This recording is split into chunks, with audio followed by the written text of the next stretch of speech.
90% of Americans make a New Year's resolution every single year. And by this time of the year, almost half have already abandoned whatever they set out to do.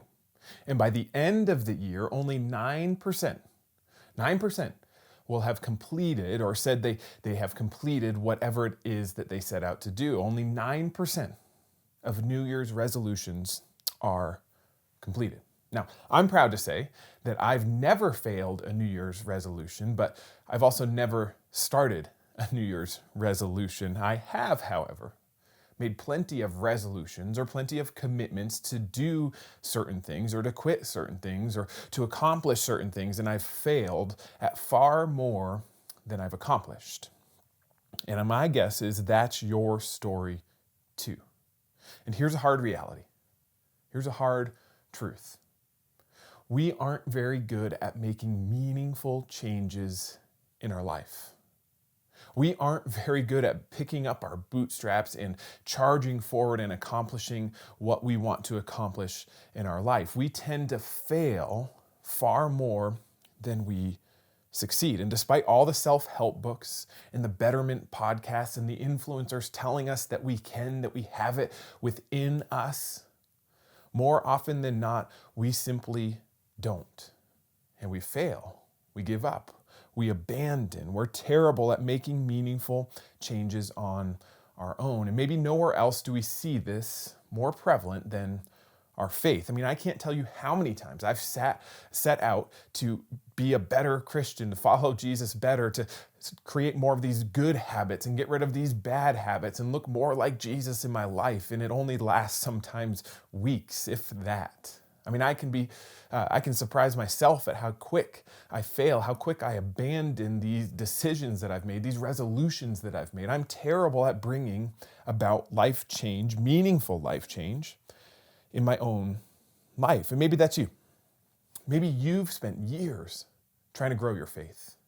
You spent years trying to get rid of that sin. You spent years trying to look more like Jesus. And you failed. And what we're going to see today in the passage that we're going to look at is an encouragement to continue this process in our lives. We should try to do those things. But what we're also going to see in this passage is that we often try to do these things in the wrong way. We focus on the wrong thing, which is why we often struggle. It's why we often fail, because we're focused on going about this the wrong way. And you see, this is really what we've been seeing in this series that we've been in called Blessed, where we're studying this passage of scripture called the Beatitudes. And what Jesus has been doing in this passage is he's been showing us a better way to live. And he's saying, you think the good life is found in these things, but actually it's found in these things. You see, so often in life we're focused on the wrong things. And that's one of the reasons that we can't enact these meaningful changes in our life, because we're focused on the wrong thing. And I would encourage you, if you've missed a week, or maybe this is your first time joining us, welcome. We're so glad that you are here. But I would encourage you to go back and listen or watch our previous messages, because in this passage of scripture, there's so much there.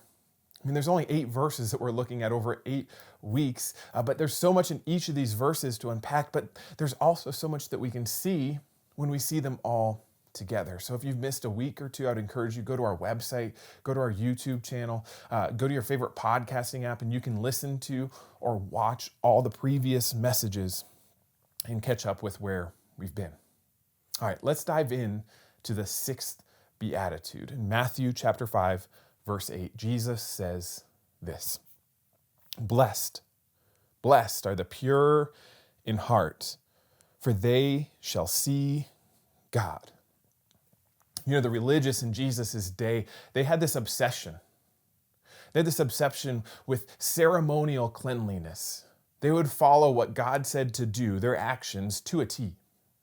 And they would even create other rules that would kind of build on these rules. And they were just obsessed with going through all these rituals and doing all these things to appear clean.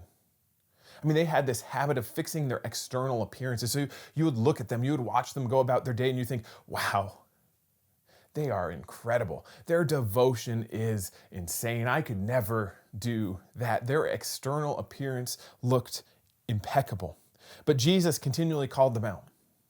He continually called them out because he saw through their facade. He saw that while their outside looked good, their inside was falling apart, and he continually called them out on that. And it's eventually one of the things that kept getting under their skin and caused them to pursue trying to kill Jesus. And it's one of the things that put him on the cross, because they couldn't admit that their outward appearance was just a facade. And I don't think we're much better today, are we? I mean, we know how to put on the right face. We know what to post on social media and what not to. We know what to say or not say around certain friend groups. We know how to appear like we're playing the part. But if we're honest, our insides are often a mess. And what Jesus is saying we might be able to fool those around you, but you can't fool God.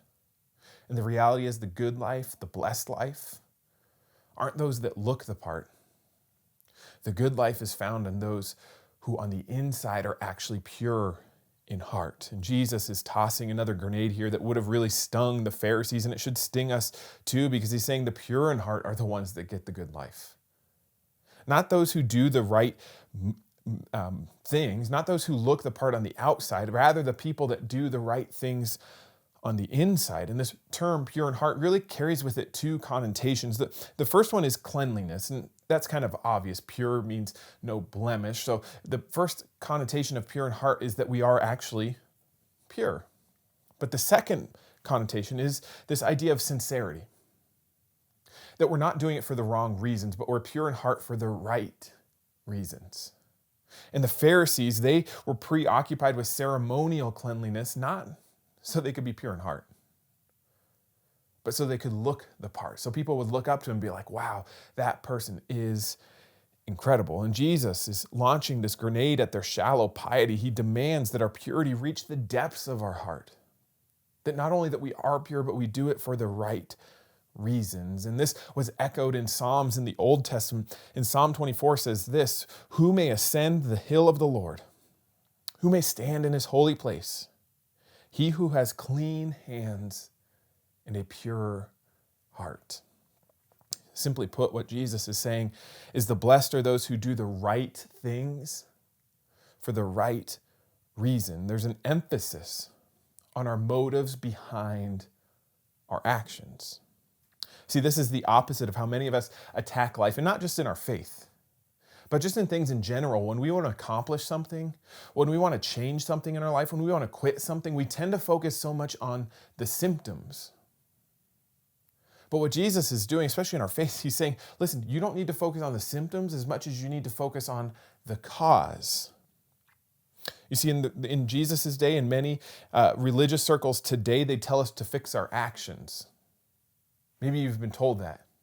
You need to not say those words. You need to do these things. It's all about these lists of do's and don'ts. And those fix your actions, but they never address the heart. And what can happen if we're not careful, if we heap too many expectations on people, what we do is we just burden them down. We just weigh them down. We expect them to always fill this part, but we never actually address their heart. Maybe you've been to a church like that just focuses on behavior modification. But that misses the point of what Jesus is trying to get across. And it's also not effective. I mean, you might be able to get somebody to change their actions for a few weeks or a few months or maybe even a few years, but eventually, if they never change their heart, their actions will never stick. You see, we've got this backwards. Our actions, really even our sin, that's not the problem. The problem is our heart. And it's out of our heart that our actions flow. So we've got to address the root cause. And you see the religious in Jesus' day and in our day just tell us to focus on the symptoms. But Jesus is coming along saying something different. He's saying, no. You need to focus on your heart because it's the pure in heart that get the good life. It's the pure in heart who will end up being able to make meaningful changes in their lives. So instead of focusing on your actions, focus on your heart. And that's not to say that our actions don't matter. That's not to say that God doesn't care about our actions. He cares deeply. That's why Paul in 2 Corinthians says this, therefore, since we have seen promises, dear friends, let us purify ourselves from everything that contaminates the body, our actions, in spirit, perfecting holiness out of reverence for God. You see, our actions and what we do or don't do, our sin, it matters greatly to God. But the way to deal with it is to focus on the root cause, which is our heart, because out of our heart, our actions will flow. Later on in Matthew, there's this interaction that Jesus has with the Pharisees, and he's kind of getting on them again about how they look the part, but really inside they're kind of messy and broken, and they need to focus on that. And he uses this analogy. I think it's a really good analogy. He says, listen, you Pharisees, you wash the outside of your cup so well. I mean, it's pristine. It looks incredible. But you've neglected the inside. And where does the water go? Where does the wine go that you drink that goes into your body? It's on the inside. The outside doesn't matter as much. It's just keeping up with appearances. What really matters is if you wash the inside of your cup. And he's saying the same is true with how you are approaching God. Sure, you look the part. Everyone around you looks at you and thinks you got it all together, but your heart is far from me. You're doing all this for the wrong motivation. You're doing all this for the wrong reason. So instead of focusing on the outside, you need to focus on the inside. You see, when we ignore our heart, we're drinking water out of a dirty glass. When we ignore our heart, we can't really see what's going on. You know, Jesus says the pure in heart will see God. They'll see God. I don't know if you've ever tried to drive with a dirty windshield where you can't really see, or maybe you've had glasses that are out of prescription and it's hard to see. But it's really difficult, right? I remember when I was in college, my eyes started going down. I needed a better prescription. I had this really old pair of glasses, but I didn't like the style anymore. And they didn't really do much for me because there were several prescriptions out of date. And so I didn't wear them much. And I remember sitting in classes and the whiteboard, like each semester, got a little blurrier and I couldn't see. So I had to sit closer and closer. And still eventually I just couldn't see the whiteboard. And I knew I needed glasses, but I was poor and I didn't really know what to do anyway, how to get upgraded prescription. I didn't know, but eventually it got so bad. I remember the kind of push that kind of finally got me to seek out an eye doctor was watching football. I know it's trivial, but this is how I work. I was watching football and I couldn't read the score. I couldn't see the stats that would come up below the screen. And that finally got me to the place where I was willing to look up an eye doctor. And so a few weeks later, I went and I went in and I ended up getting contacts, which I still wear today. And I remember it being blown away by the clarity in which I could see. I remember walking out of the doctor's office and being first blown away by the asphalt.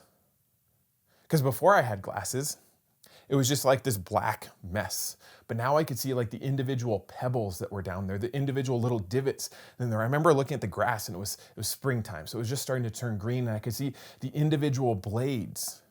I could see the texture on the petals of the flower. I remember seeing the clouds and being blown away by the intricacy in the clouds.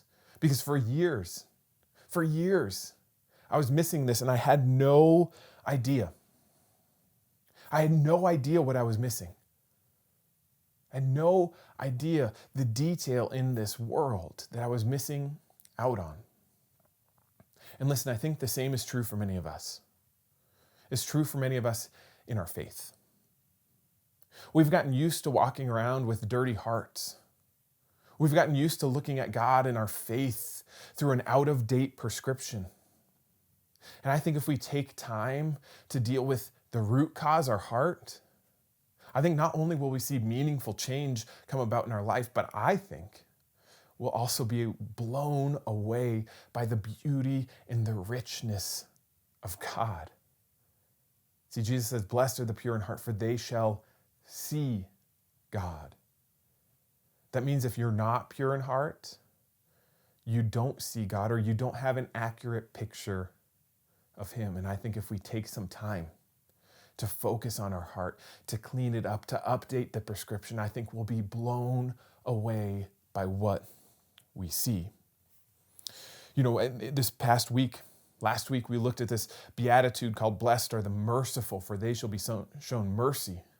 And what we saw was Jesus was telling us, blessed are those who not only receive grace, but who also give grace to those around us. And I think this one really builds off that last week. Because when we're pure in heart, not only will we be able to see God, but we'll also be able to see the people in our lives as He sees them. See, it's hard to give grace, it's hard to give mercy to somebody when you don't see them as God sees them. So blessed are the merciful, blessed are the pure in heart, for they shall see God. So let me ask you this. Where's your heart? Where's your heart? What's it beating for? What's it desiring? Because your actions are going to ultimately mimic whatever's in here. So where's your heart? Because what Jesus is challenging us in this passage is that the pure in heart, those who pursue God with their heart, with the innermost part of their being, those are the people that will get the good life. Those who just focus on outward appearances, those who just focus on looking the part, doing the right things, going through the motions, that's just a facade and it's going to come crumbling down one day. The good life is found on those who focus on the inside. For years in my faith, I tried to clean up my act. I tried to do it all myself. I put this pressure on me that I was the one that had to grow my relationship with God, that I was the one that had to stop this sin. I had to start this habit. I had to end this habit. And what happened is every time I failed, I'd kind of beat myself down like I'm not good enough. And I'd heap this burden and this shame on my back. And so when I did fail, it would just drive me further into sin. It would drive me further away from God because I thought I had to do it all myself. And then one day, I had this realization that maybe I was attacking this wrong. I mean, nothing else had worked so far, so why not just try something new, right? And so I decided from that point on, instead of focusing on trying to fix my actions, trying to get my act together, I'm just going to focus on Jesus and see what happens.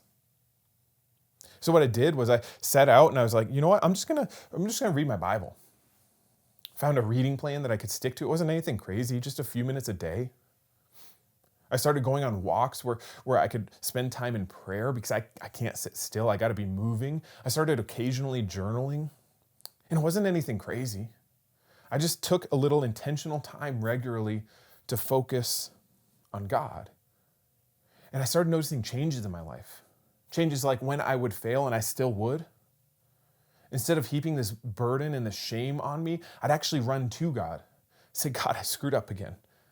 And He'd pour out His grace on me and release me from that burden, release me from that shame so I could continue to keep following Him. I started noticing that these actions and these things that I've been trying to change for years just started changing on their own because it wasn't about me. It's about God. And when I focused my heart on Him, my actions started following, not instantly. It took some time for some of those actions. But I started to see God more clearly. I started to see people around me more clearly, and my faith took on this richness and this depth that had been missing for a decade plus, where I just focused on behavior modification. See, that didn't produce anything good in my life, but when I started focusing my heart on Jesus, I started getting a richness and depth in my faith, and I started making changes and seeing positive growth in my life. And listen, that's what God has for you too. You're blessed when you focus on your heart because God starts to move and work in you, and your actions will flow out of that. On your own, you'll likely continue to struggle and fail.